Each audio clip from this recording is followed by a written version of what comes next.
Did you know that there could be dangerous chemicals lurking in your home that you didn't even know had a negative health effect? And yes, if you're using conventional laundry soaps, fabric softeners, and think about it, your clothes are now bathed in these chemicals. If you didn't know what those chemicals are, I'm going to go through a list of them.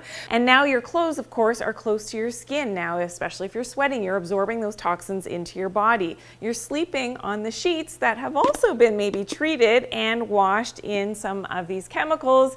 And of course, you're sleeping on these throughout the night. These can have really negative effects on your hormones as well. They are called endocrine disruptors. Let's go through the list of some of these chemicals that you really need to be avoiding in your everyday life. Okay, number one on my list is nonylphenol ethoxylate. Now, this has been linked to reproductive system problems and is something that definitely you want to look for on the label in your laundry detergent and maybe those fabric softeners as well. Okay, number two on my list, and these are super common, are SLS, so sodium lauryl sulfate and sodium Laureth sulfate, SLES. And in addition to frequently causing irritation for people that are sensitive on their skin to these different chemical compounds, they can also be very harmful to marine life and can often be contaminated with even more carcinogenic impurities. So that's something definitely to be avoiding in your laundry detergents and your fabric softeners as well. And number three on my list is phosphates. Now, these can cause both skin but eye irritations as well. Number four on my list are synthetic dyes, also can irritate your skin. So if you're prone to eczema, psoriasis, these can be problematic as well.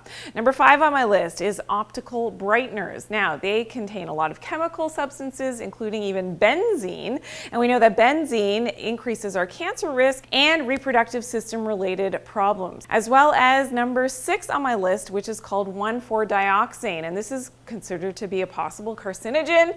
And number seven is formaldehyde. And this is classified as a carcinogen as well, can be in your laundry products. And number eight is chlorine bleach. So yes, do you use chlorine bleach in your laundry? Well, it is known to cause skin irritation, can cause thyroid issues as well. And if you're not familiar with this, the halogen group on the periodic table, along with iodine, chlorine is in that group, and chlorine will displace that iodine, especially when it comes to your thyroid health. So this is something, again, to be really aware of in terms of, those toxins that you have in your home. Now, more importantly, you can do things so much better and so much more healthfully. And this is my tip, is to make your own laundry detergent. That's exactly what we use in my home. Absolutely love it. It works really well. It's going to save you a lot of money as well. And I want you to check out my video, how to mix up that laundry soap. It's called DIY Laundry Soap Recipe. I'll see you there.